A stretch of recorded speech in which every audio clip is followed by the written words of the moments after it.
Hi there, I would like to show you a new system about to hit the market. Its name is Levrite and has a patent pending.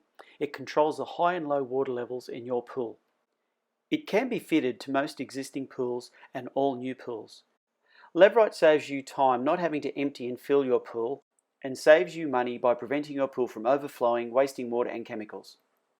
Levrite's control box receives signals from the float assembly.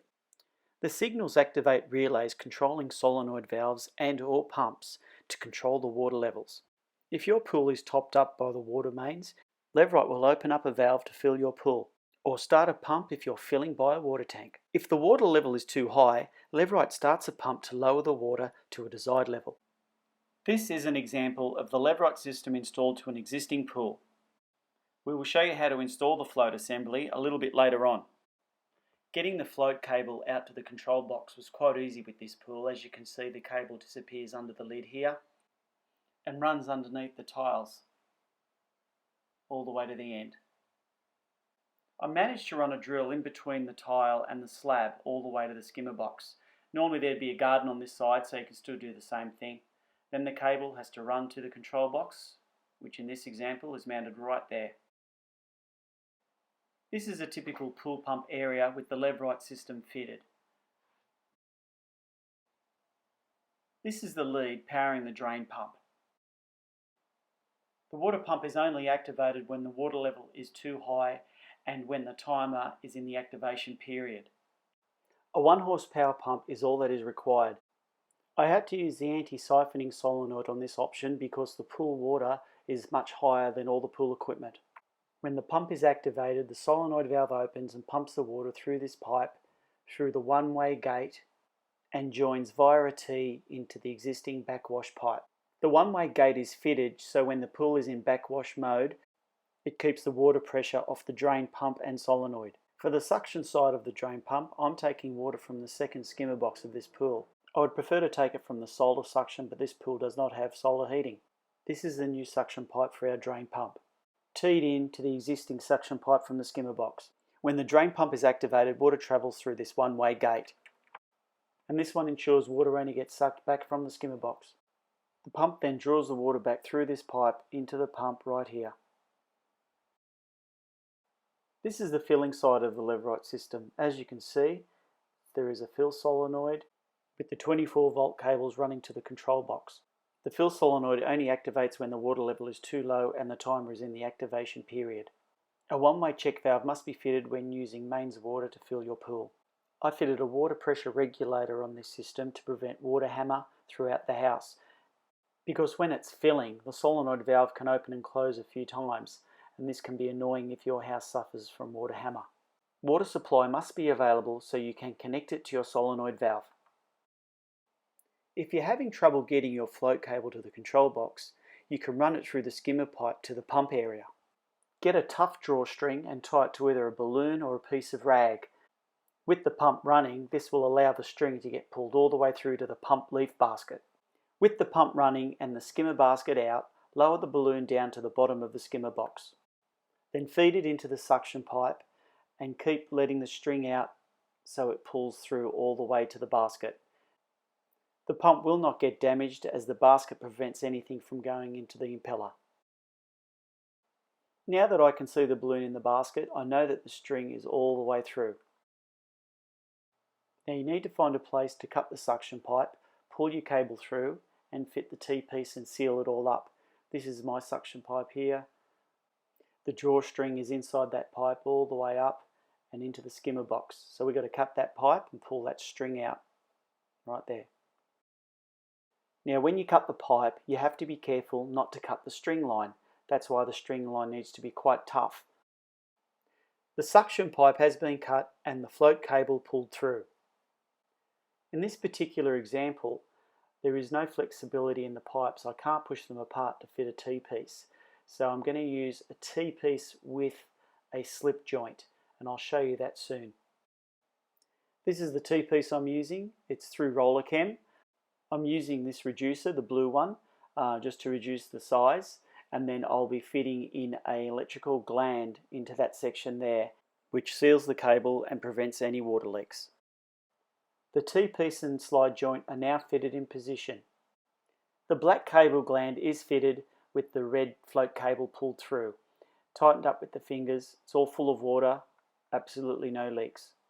Now you can see what I mean with the slide joint. I could not pull the pipes apart, so the slide joint made it easier for me to do the job. If you have had to use the skimmer suction to get the float cable to the control box, I will now show you how to fit the basket. Simply cut a notch in the side of the basket like this, and don't make it too tight because you don't want it to be difficult to get the basket in and out. After making the notch, try it out, see how it fits. Just slot the cable in the notch and then turn the basket as normal. Now this one's a little bit tight, so we'll be taking it out and taking a little bit more out of the plastic and giving it another go. Getting the float cable to the control box via the suction pipe is only recommended if there is no other way, but it does work well.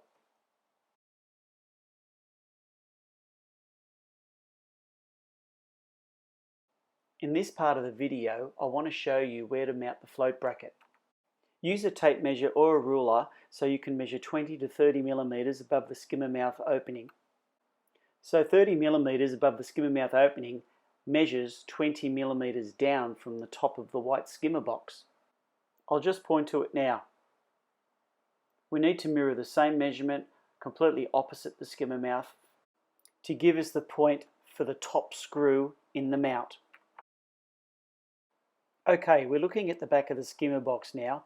I don't want to drill any more holes in this skimmer box, so we're going to use the hole from the bracket that we moved earlier. You can see here the first top hole, which is the one we're talking about. If you measure down 30 millimeters from the top of the skimmer box, that is the place for our top screw in the bracket mount. The float bracket is mounted opposite the skimmer opening to give maximum space so you can pull the basket in and out without a problem. Okay, now we're going to mount the float. Just going to show you this little pack here. We've got everything comes with it. Got cable ties, knock-ins, stainless steel screws, and also a couple of Allen keys so you can adjust the float assembly. Now you can remove the mount off the bracket while you're doing this, but I like leaving it all together. I find it's a little quicker. And we're going to go for that top hole first and put that screw in. Nip up the top screw so you can swing the bracket from left to right, enabling you to plumb it up with a level. The float accuracy is at its best when the bracket is plumb.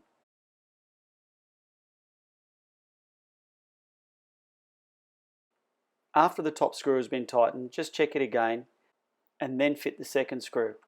The lower hole in the bracket has an elongation for adjustment, so the accuracy of the lower screw hole is not so important.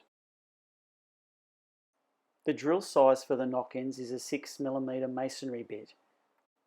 Fit the remaining screw and check for plumb once more.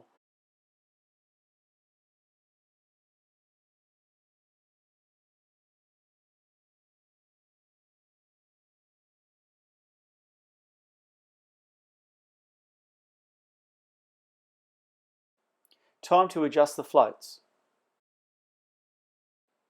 The fill float adjustment line should be 40mm above the skimmer door when fully open. This is a good starting point and adjustments can always be made later. I'm measuring from the top of the door to the top of the skimmer box. It measures 170mm. So if I deduct 40mm from 170, that gives me 130.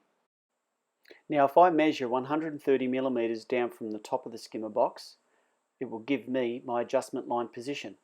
There is an adjustment line sticker on each float for you to measure down to. The float bracket has an elongated hole so you can adjust the float mounts up and down.